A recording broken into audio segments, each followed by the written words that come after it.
Ok, então, boa tarde agora oficialmente, galera. Alegria estar aqui com vocês. Então a gente vai aqui para a aula. E assim, eu espero fazer um monte de coisa divertida nessa aula. A gente pode tirar dúvida do que a gente viu do semestre passado. Deixa eu desabilitar o efeito de imagem aqui que consome muito processamento. Tirar os efeitos visuais, aí vocês vão ver o fundo feio da casa. Pronto. Pode gravar. Ok, pronto, pronto. Então, o objetivo da aula de hoje é a gente avançar um pouquinho na matéria, né? Eu quero falar sobre várias coisas diferentes e fazer uma revisão de FUP que a gente já tinha começado naquela época. Ah, vou falar um pouquinho sobre código interativo, tipo de você escrever e ler, que vocês fizeram com o Rubens, mas pode ter ficado alguma dúvida ou não. Eu vou deixar o chat sempre aqui aberto do lado direito. Então, se vocês quiserem mandar qualquer pergunta em qualquer hora, vocês mandam aqui pelo chat que eu vou ficar escutando, tá? Vou ficar lendo o chat.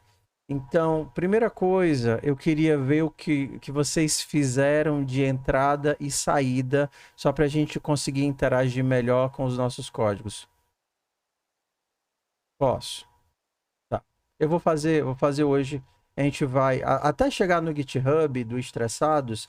Eu vou fazer um percorrimento para a gente entender entrada e saída, loop. Eu vou fazer uma revisãozinha de loop, break. E aí eu vou mostrar o Moodle e o GitHub. Eu acho que a gente consegue fazer isso nessas 2 horas. Tá bom? Então, vamos lá. Quando vocês trabalharam só com o Moodle, vocês nunca fizeram código na máquina, interagindo com a máquina, não é isso? Interagindo direto pelo computador.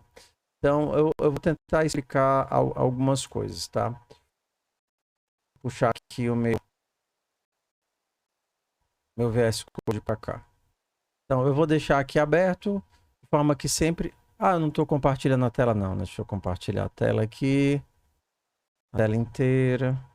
Essa tela.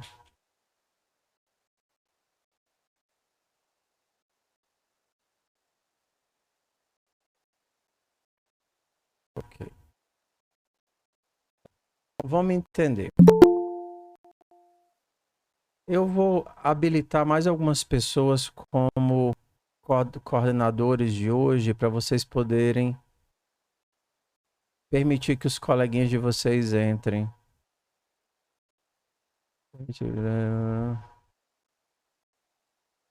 Não, não é isso não. Controles. Também não é isso não. Pronto. Anderson tá como organizador. Caroline também. Edmar também.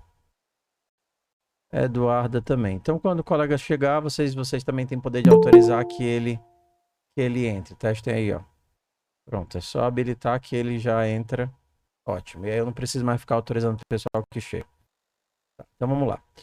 O normal da maioria das linguagens é elas terem embutida nela um controle de entrada e saída. Então você consegue escrever e consegue ler da entrada padrão e da saída padrão. Vou fazer aqui, por exemplo, um código em Python. Vou abrir aqui um código em Python qualquer. Em Python, você faz a leitura de dados através de um comando chamado input e você escreve dados na tela através do print. Então, por exemplo, eu posso fazer um print como seu nome, isso em Python, tá? Só para dar um exemplo para vocês. E aí eu chamo o input para ler a linha inteira. E aí eu vou guardar o resultado desse input e nome. E aí eu imprimo. Seja bem-vindo, nome. Vou dar um exemplo. Esse programa que a gente chama de um programa de linha de comando, de terminal. Então, quando a gente roda esse comando, a gente consegue interagir com ele. Então, se eu rodar esse comando, diferente do JavaScript, que eu usaria o Node, com o Python eu uso o Python. E aí eu coloco o Python, o nome do comando, e ele vai rodar esse código, tá? Como é o seu nome? E aí eu coloco o meu nome, Davi, e aí ele coloca seja bem-vindo, Davi. Beleza? Vocês não fizeram nenhum código interativo em FUP, né? Porque tudo foi usando Moodle. Vocês chegaram a fazer algum código interativo de, tipo, interagir com, fazer um menu, interagir, escrever? Responde aí para mim.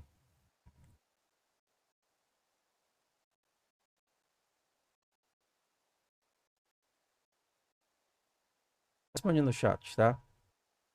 Tá, ok.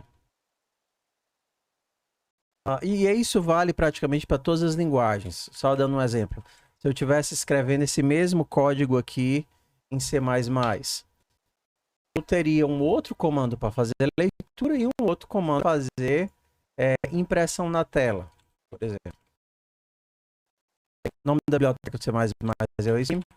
A gente tem uma função main e a gente aqui pode falar, pode sim, à vontade.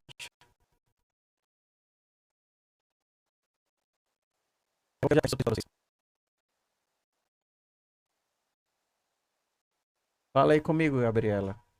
Que é carente agora. Oi! Eu com problema no microfone. Tudo bem, podem abrir o microfone, falar, conversar Certo. normal, tá? E falar que a gente usava só o input condicionado a outra coisa, que eram umas duas linhas que a gente colocava no começo. Eu vou explicar de onde é que elas vêm, por que é que vocês utilizavam ela, tá? Então, eu primeiro quero que vocês entendam que as linguagens, por exemplo, que eu fiz aqui em Python, ela já tem um recurso de entrada de dados e de saída de dados por padrão, tudo bem? Por exemplo, que seria em Python, só um exemplo que seria em C++, qual o seu nome? E aí a gente precisa, por exemplo, ler esses dados. No C++ seria o CIN, para colocar na variável nome, guarda um texto, tá certo? E aí eu posso imprimir. Seja bem-vindo. Seja bem-vindo. Nome. Vocês vão ver que as imagens, mesmo que elas tenham carinhas diferentes, a lógica é muito parecida. Então, por exemplo, como isso daqui é uma linguagem compilada, diferente do Python e do JavaScript, que são interpretadas, aqui primeiro eu preciso compilar a linguagem para gerar um executável. Depois eu preciso rodar esse executável para ter o meu código que está sendo executado. No caso, um código de linha de comando. Como esses todos os outros que vocês colocam em linha de comando. Qual o seu nome? Meu nome é David Sena. E aí ele vai dizer, seja bem-vindo, David Sena. Beleza. Então, em que ponto chegamos? O JavaScript, ele foi feito de forma assíncrona.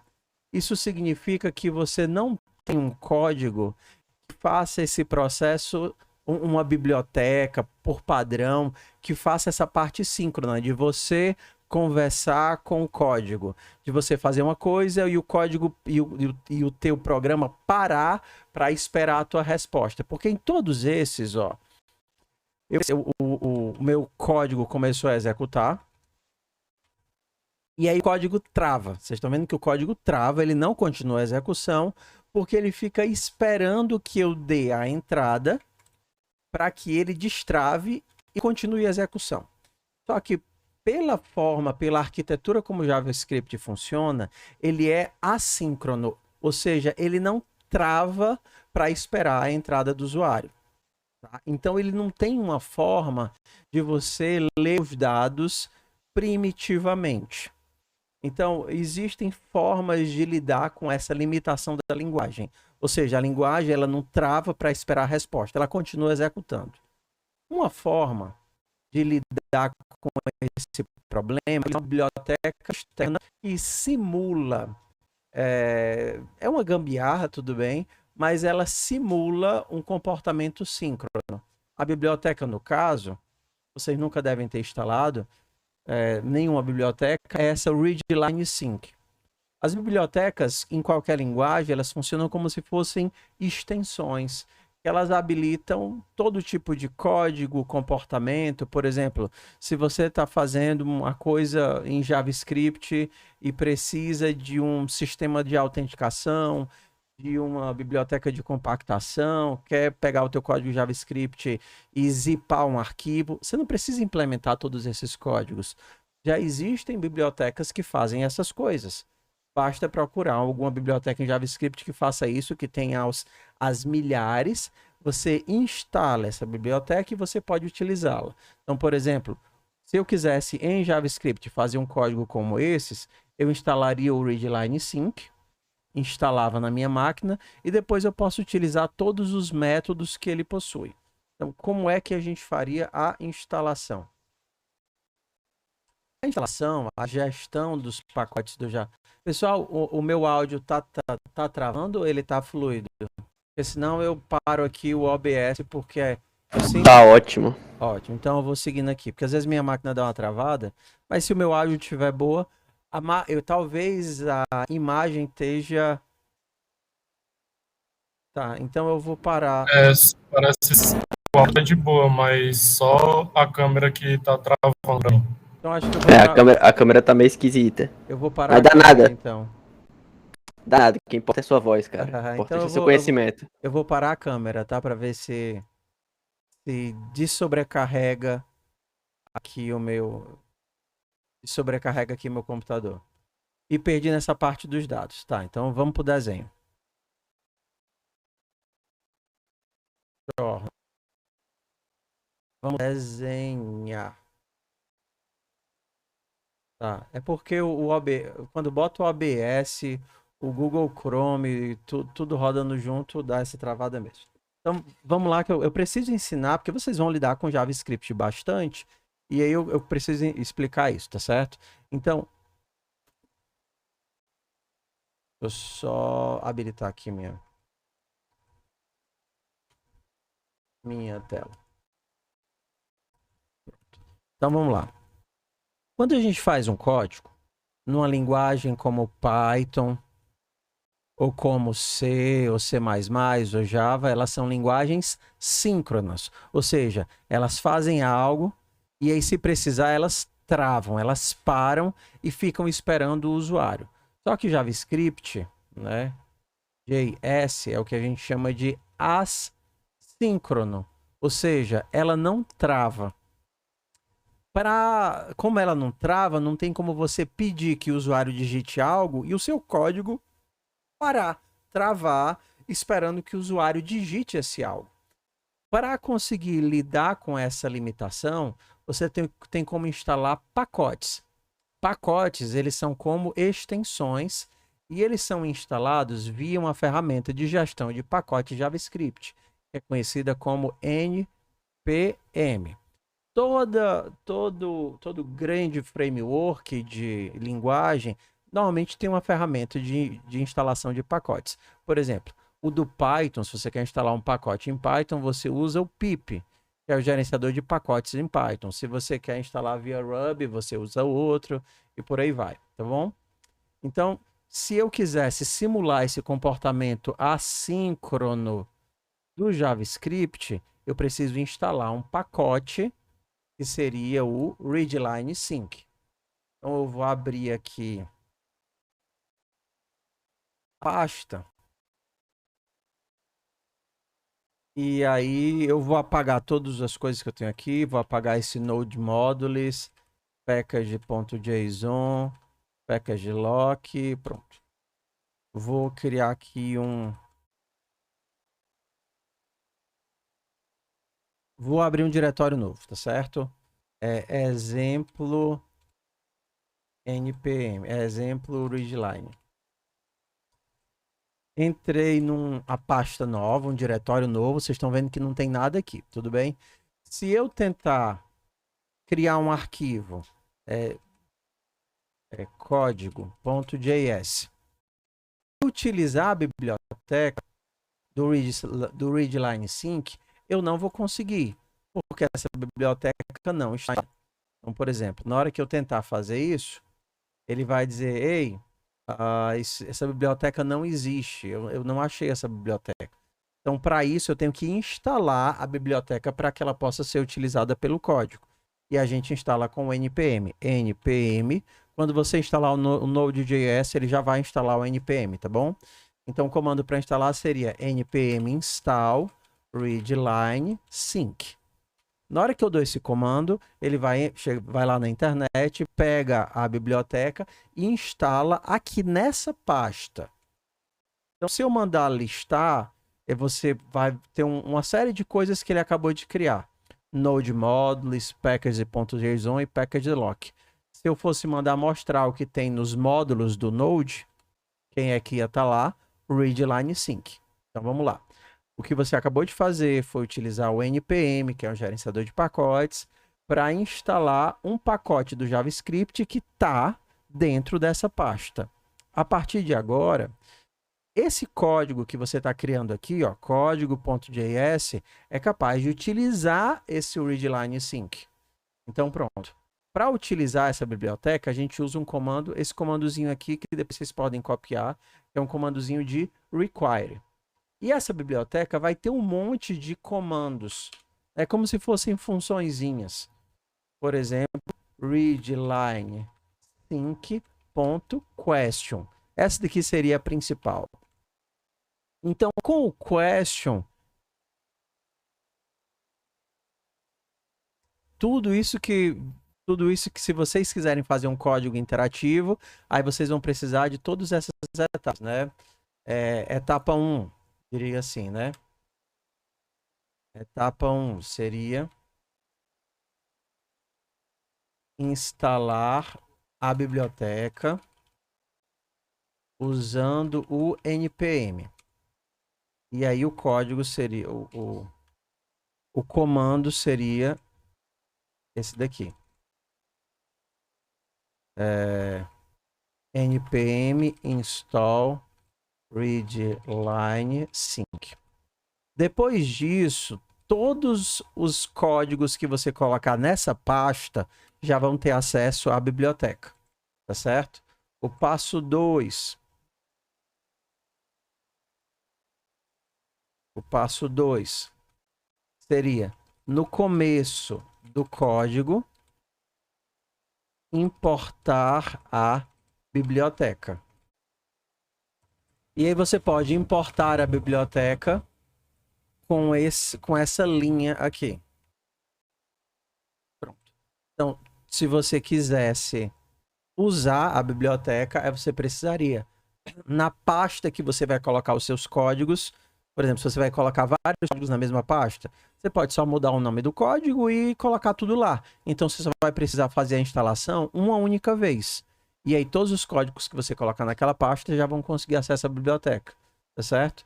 E aí, em cada código, você vai precisar fazer a importação da biblioteca, como se você dissesse, ei, eu quero utilizar esse pacote npm.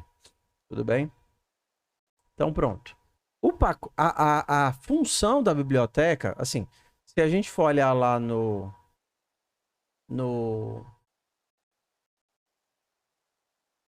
na página principal da biblioteca, a gente vai ver que ela... Vale, travou legal. Pronto. E ela tem muitos comandos. Por exemplo, comando para escolher entre várias opções, comando para funcionar como se fosse sei lá como é que é o nome disso, slide, que você fica selecionando, mexendo para a direita e para a esquerda, comanda para poder pegar a senha e ficar os caracteres escondidos, entendeu? Mas assim, a gente poderia ignorar todos eles e só utilizar mesmo o question, que ele funciona como a leitura de linha. Mas para não ter que ficar digitando esse bregues o tempo todo, vocês lembram que a gente pode criar funções, né? Então, por exemplo, eu vou criar uma função, não sei como é que vocês chamavam função de leitura, read, input. Então, a função read é uma função que não recebe nenhum parâmetro e invoca o readline sync. Lembra aqui do nosso modelo de função? Poderia ser read, poderia ser input, poderia ser leia uma linha, pode ser o nome que eu quiser, tá certo? Então ela não recebe nenhum parâmetro, ela lê uma linha inteira e retorna a linha lida. Vocês chamavam essa, quando vocês faziam lá no Moodle, vocês botavam qual o nome nela?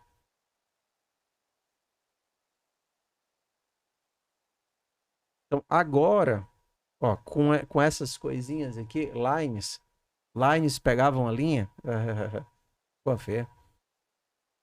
Então eu vou chamar de read mesmo, tudo bem? Então agora eu posso fazer aquele código que pergunta o nome da pessoa aqui no meu computador, tá bom? Então eu poderia dizer, como é o nome, meu pai?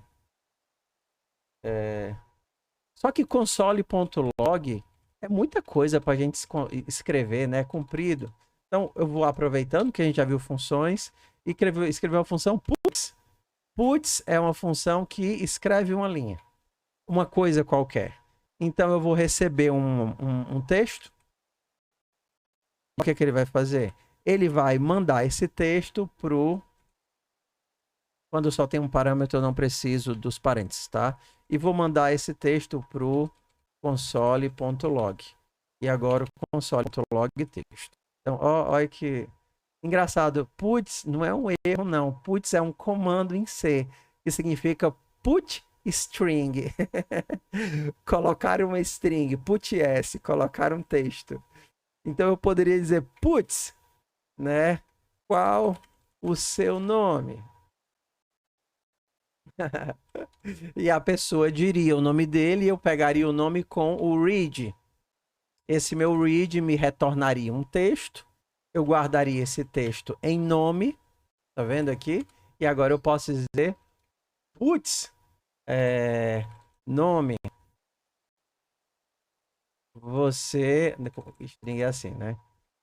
Putz, nome mais você. Nome lindo.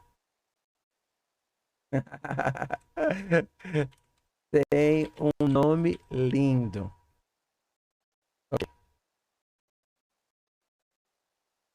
Tá? Então vamos entender o que a gente fez. A gente fez uma gambiarra usando uma biblioteca do Node.js que me permite emular um comportamento síncrono. O que é que no fundo o readline faz? Como o JavaScript ele não consegue parar, é como se o readline ele te jogasse dentro de um loop infinito. Fizesse teu código ficar preso no loop infinito, o tempo todo tentando conseguir algo do buffer de entrada, que seria o teclado. E apenas o teclado. Tá? Você tem vários buffers de entrada, daqui a pouco eu chego nessa parte, mas um deles é o teclado. E o que o readline vai ficar fazendo, vai ficar vendo que tudo que é digitado no teclado, e toda vez que a pessoa digitar um enter, ele vai pegar tudo que foi digitado e consumir isso. Então tá aqui o nosso código. Vou rodar esse código. Node código.js. Qual o seu nome? Vocês veem que ele trava. E agora eu posso colocar Davi. E ele vai colocar Davi. Você tem um nome lindo? Obrigado. Eu também gosto muito. Se fosse Bianca, Caroline ou qualquer outra coisa dessa, também seria muito bonito. Mas eu prefiro Davi. Tá, então passo 1 superado. Então, a partir de agora, com o readline sync, vocês conseguem fazer qualquer código interativo na máquina de vocês. Ou, por exemplo, se você não quiser ou não puder instalar nada na máquina de vocês, vocês poderiam usar o Replit, tá? Então, quando eu for fazer quando eu for subir a aula, eu vou tentar marcar e separar em partes para a gente ficar com cada partezinha separada. Então a gente está com 24 minutos, a gente terminou o readline sync e começa o Replit.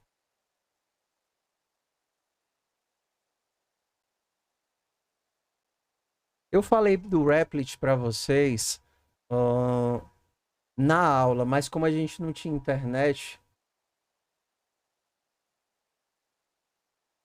se eu disser para vocês que eu não gravei nada até agora, É, Ainda bem que tinha um aluno gravando. Ah,